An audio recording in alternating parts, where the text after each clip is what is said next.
하나님의 말씀은 이사야서 27장 2절부터 13절까지의 말씀을 보도록 하겠습니다. 구약성경 이사야 27장 2절부터 13절까지의 말씀입니다. 한 절씩 교독하겠습니다. 그날에 너희는 아름다운 포도원을 두고 노래를 부를지어다. 나 여호와는 포도원 지기가 되며 때때로 물을 주며 밤낮으로 간수하여 아무든지 이를 해치지 못하게 하리로다. 나는 포도원에 대하여 노함이 없나니 찔레와 가시가 나를 대적하여 싸운다 하자 내가 그것을 밟고 모아 불사르리라. 그리하지 아니하면 내 힘을 의지하고 나와 화친하며 나와 화친할 것이니라. 후일에는 야곱의 뿌리가 박히며 이스라엘의 움이 돋고 꽃이 필 것이라. 그들이 그 결실로 지면을 채우리로다. 주께서 그 백성을 친 자들을 치심과 같았겠으며 백성이 죽임을 당하였던들 백성을 죽인 자가 죽임을 당함과 같았겠느냐. 주께서 백성을 적당하게 견책하사 쫓아내실 때에 동풍 부는 날에 폭풍으로 그들을 옮기셨느니라. 야곱의 불의가 속함을 얻으며 그의 죄 없이함을 받을 결과는 이로 말미암나니 곧 그가 제단의 모든 돌을 부서진 횃돌 같게 하며 아세라와 태양상이 다시 서지 못하게 함에 있는 것이라. 대저 견고한 성읍은 적막하고 거처가 황무하며 버림받아 광야와 같은즉 송아지가 거기에서 먹고 거기에 누우며 그 나무 가지를 먹어 없이 하리라. 가지가 마르면 꺾이나니 여인들이 와서 그것을 불사를 것이라. 백성이 지각이 없으므로 그들을 지으시니가 불쌍히 여기지 아니하시며 그들을 조성하시니가 은혜를 베풀지 아니하시리라. 너희 이스라엘 자손들아, 그날에 여호와께서 창이라는 하수에서부터 애굽 시내까지 과실을 떠는 것 같이 너희를 하나하나 모으시리라. 그날에 큰 나팔을 불리니 아수르 땅에서 멸망하는 자들과 애굽 땅에서 쫓겨난 자들이 돌아와서 예루살렘 성산에서 여호와께 예배하리라. 아멘. 오늘 말씀은 이스라엘 백성의 회복에 관한 말씀입니다. 하나님께서는 범죄한 이스라엘을 심판하셨습니다. 또한 하나님의 백성을 공격한 이방 나라 역시 심판하셨습니다. 그런데 동일한 심판이었지만은 그 목적이 달랐습니다. 이방 나라는 그들의 죄악에 대한 형벌이었고 이스라엘은 징계, 곧 사랑에 매였으니 그 결과가 다르게 나타났던 것이죠. 바로 이방인은 끝내 멸망하였지만 이스라엘은 회복하게 되었던 것입니다. 먼저 살펴볼 것은 하나님께서는 자신을 포도원 지기 그리고 이스라엘 백성을 포도원으로 비유하셨습니다. 왜 이렇게 비유하셨을까요? 바로 포도원은 관리하는 사람이 없으면, 포도원 지기가 없으면 열매를 맺지 못하기 때문에 그렇습니다. 하나님께서 보호하시고 다스리시지 않으시면은 이스라엘은 망할 수밖에 없는 존재이기 때문에 자신과 이스라엘을 그렇게 비유하셨던 것이죠. 3절 말씀에 보면 이에 대하여 이렇게 아름답게 묘사하고 있습니다. 3절에 보니까 나 여호와는 포도원 지기가 되며 때때로 물을 주며 밤낮으로 간수하여 지켜서 아무든지 이를 해치지 못하게 하리로다. 정말로 하나님께서는 우리에게 물을 주시고 밤낮으로 우리를 지키시며 돌보시는 분이십니다.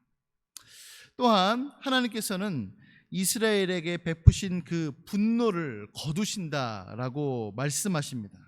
4절에 보니까 나는 포도원에 대하여 노함이 없나니 찔레와 가시가 나를 대적하여 싸운다 하자 내가 그것을 밟고 모아 불사르리라고 말씀하십니다.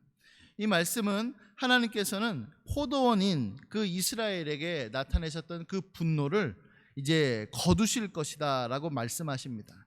그의 반대로 이스라엘을 대적하였던 이방인들, 여기서는 이제 찔레와 가시로 표현되어 있는데요.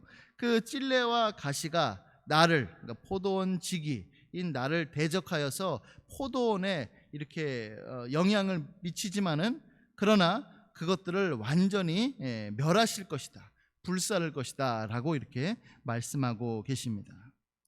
참 흥미로운 표현이 하나 있는데요, 그것은 무엇이냐면 8절 말씀에 보니까 이렇게 말씀합니다. 주께서 백성을 적당하게 견책하셨다는 것이죠. 하나님께서 이스라엘 백성을 책망하셨습니다.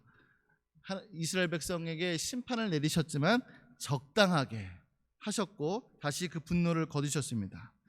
어떻게 비유하냐면 그것을 쫓아내실 때에 동풍 부는 날에 폭풍으로 그들을 옮기셨다라고 말씀합니다. 근동에 가 보면은 대단히 사나운 바람이 분다고 합니다. 그러나 그 바람은 일시적인 바람입니다. 그만큼 하나님의 심판은 일시적인 심판이었다라고 하는 것을 지금 이렇게 비유적으로 말씀하고 계시는 것이죠.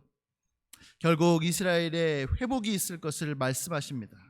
6절 말씀에 보니까 후일에는 야곱의 뿌리가 박히며, 뿌리가 뽑히는 것이 아니라 뿌리가 박히고 이스라엘의 옴이 돋고 꽃이 필 것이라. 그들이 그 결실로 시면을 채우리라 말씀하시며 13절에도 보니까 그날에 큰 나팔을 불리니 아수르 땅에서 멸망하는 자들과 애굽 땅에서 쫓겨난 자들이 돌아와서 예루살렘 성산에서 여호와께 예배하리라 라고 이렇게 말씀하고 계십니다. 결국 하나님께서는 이스라엘에게 징계하시고 때로는 엄히 견책하시긴 하시지만은, 그러나 적당히 잠시 동안만 하시고 결국에는 그들을 회복시키실 것이며 그들을 돌이키실 것이며 그들이 하나님께로 나와서 주님께 경배하게 될 것이다 라고 이렇게 회복의 말씀을 선포하고 계십니다. 사랑하는 성도 여러분, 우리가 이 말씀을 들으면서 신약의 어떤 말씀, 어떤 비유가 떠오르십니까? 바로 요한복음 15장에 나오는 포도나무 비유가 생각나실 것입니다. 15장 1절에 보니까 나는 참 포도나무요 내 아버지는 농부라 라고 말씀을 하시죠. 또 2절 말씀에 보니까 무릇 내게 붙어 있어 열매를 맺지 아니하는 가지는 아버지께서 그것을 제거해 버리시고 무릇 열매를 맺는 가지는 더 열매를 맺게 하려 하여 그것을 깨끗하게 하시느니라. 작년에 우리 이제 여기 교회 앞마당에 보면은 이제 그 감나무가 있었습니다. 그래서 이제 감나무가 있었는데 엄청나게 많이 열렸죠. 그것을 보면서 이제 많이 땄습니다. 하루 종일 이렇게 땄는데, 근데 양은 많은데 그 크기가 너무 작았어요. 이를테면 이제 상품성으로서는 가치가 없게 되는 거죠. 그래서 왜 그런가 봤더니 이제 그때 가지치기를 하지 않았던 겁니다. 가지치기를 했었어야 이제 열매가, 감이 크게 상품성 있게 열리게 되는데 그렇지 못했던 것이죠. 그래서 가지치기를 하는 이유가 바로 거기에 있는 것입니다. 하나님께서는 지금도 우리의 가지를 치십니다. 그래서 그 가지를 치는 것으로 인하여서 우리는 때론 아픔을 느낄 수도 있고 또 때로는 하나님 앞에 원망 섞인 기도를 할 때도 있습니다. 그러나 결국에는 하나님께서는 우리들로 하여금 최상품의 열매를 맺도록 하시는 것입니다.